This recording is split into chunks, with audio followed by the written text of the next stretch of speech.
Hi, welcome to SLP. അപ്പോൾ നമ്മുടെ ഈ ചാനലിൽ കൂടെ ഏറ്റവും കൂടുതൽ പ്രോപ്പർ ആയിട്ടുള്ള കാര്യങ്ങളാണ് ഷെയർ ചെയ്യുന്നത്. അപ്പോൾ ഞാനിന്ന് നിങ്ങളോട് ഷെയർ ചെയ്യുന്നത് എൻ്റെ ഒരു ഫ്രണ്ടിന് റീസെൻ്റ്ലി ഞാൻ UK വെച്ച് പരിചയപ്പെടുന്നതും ഞാൻ പരിചയപ്പെടുന്നതിന് മുമ്പിട്ട് അവർക്കുണ്ടായ ഒരു പൈസ നഷ്ടം, അതായത് ഒരു അമളിയിൽ അവർ ചെന്ന് ചാടി. അമളി എന്ന് പറയാൻ പറ്റത്തില്ല, സ്വാഭാവികമായിട്ട് സംഭവിക്കുന്ന കാര്യങ്ങളൊക്കെ തന്നെയാണ്. അപ്പം നിങ്ങൾക്ക് ഇങ്ങനെയുള്ള അബദ്ധങ്ങൾ ചെന്ന് ചാടാതിരിക്കാൻ വേണ്ടി നിങ്ങൾ ഈ വീഡിയോ ഫുള്ളായിട്ട് കാണുക.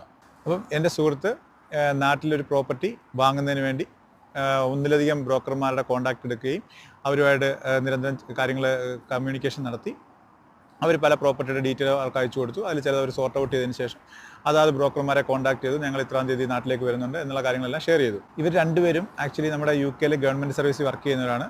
സോ അവർക്ക് ആനുവൽ ലീവും ഇവിടെയൊക്കെ വർക്ക് ചെയ്യുന്നവർക്കറിയാം. അതൊക്കെ അറേഞ്ച് ചെയ്യുന്നത് വളരെ രണ്ടുപേർക്ക് ഒരേ സമയത്ത് തന്നെ ഇതൊക്കെ അറേഞ്ച് ചെയ്യുന്നത് വളരെ പാടുള്ള കാര്യമാണ്. അതെല്ലാം അറേഞ്ച് ചെയ്തതിൻ്റെ പ്രധാന കാര്യം അവർക്ക് റൈറ്റായിട്ട് പ്രോപ്പർട്ടി വാങ്ങുന്നതിന് വേണ്ടിയാണ്. അങ്ങനെ അവർ നാട്ടിലെത്തി. അപ്പോൾ അവർക്ക് 2 കുട്ടികളുമുണ്ട്. അവരങ്ങനെ നാട്ടിലെത്തുകയും അവരുദ്ദേശിച്ച പ്രോപ്പർട്ടി അല്ലെങ്കിൽ അവർക്ക് അയച്ചു തന്ന കാര്യങ്ങളൊന്നുമല്ല, അതിൽ 1-2 പ്രോപ്പർട്ടി സെല്ലായിപ്പോയി. ഒരു പ്രോപ്പർട്ടി ആണെങ്കിൽ അതിൻ്റെ എല്ലാവരും കൊടുക്കുന്നില്ല. അങ്ങനെ വളരെ മിസ് ലീഡിംഗ് ആയിട്ടുള്ള ഇൻഫർമേഷനാണ് അവർ കിട്ടിയത്. നിലവിൽ അവർക്കിപ്പം അവരുടെ ബ്രോക്കറോട് പറഞ്ഞിട്ട് ചൂടായിട്ടൊന്നും കാര്യമില്ല. കാരണം ചില പ്രോപ്പർട്ടി റിയലാണ്, അവരുദ്ദേശിച്ച കാര്യങ്ങളില്ലെന്നേ ഉള്ളൂ.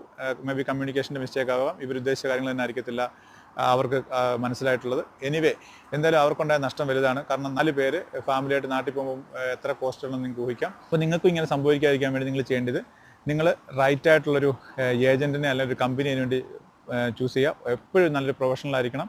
നിങ്ങളുടെ എന്താണോ നിങ്ങളുടെ ആശയം കറക്റ്റായിട്ട് കമ്മ്യൂണിക്കേറ്റ് ചെയ്യുക, അത് അവർക്ക് മനസ്സിലായിട്ടുള്ളത് ഉറപ്പ് വരുത്തണം.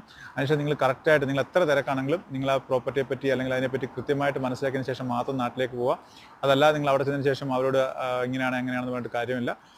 സോ നിങ്ങൾക്ക് ഇങ്ങനെയുള്ള അബദ്ധത്തിൽ ചെന്ന് നേടാതിരിക്കാൻ വേണ്ടി നിങ്ങൾ ഉറപ്പായിട്ടും കറക്റ്റായിട്ട് റിസർച്ച് ചെയ്ത് റൈറ്റ് ഏജൻറ്റ് അല്ലെങ്കിൽ റൈറ്റ് ഒരു ബ്രോക്കറെ ചൂസ് ചെയ്തതിന് ശേഷം പോവുക. ഞാൻ വീണ്ടും പറയുന്നു, എല്ലാ ബ്രോക്കർമാരും ഇങ്ങനെയുള്ള കുഴപ്പത്തിൽ കൊണ്ട് ചാടിക്കത്തില്ല. നല്ല നല്ല ഏജൻറ്റുമാരും നല്ല കമ്പനികളുണ്ട്. മേ ബി നിങ്ങളുടെ കമ്മ്യൂണിക്കേഷൻ കുഴപ്പമാവും. വാട്ടെവർ, നിങ്ങൾ കൃത്യമായിട്ട് അത് കമ്മ്യൂണിക്കേറ്റ് ചെയ്തതിന് ശേഷം മാത്രം നിങ്ങളുടെ ഡീലിങ്ങിലേക്ക് പോവുക. അല്ലെങ്കിൽ നിങ്ങൾക്ക് ഉറപ്പായിട്ട് നഷ്ടങ്ങൾ സംഭവിക്കുന്നതാണ്. സോ ഇതുപോലുള്ള ഇൻഫോർമേറ്റീവ് വീഡിയോയ്ക്കായിട്ട് please stay tuned. Aneesh Thulasidhar. By.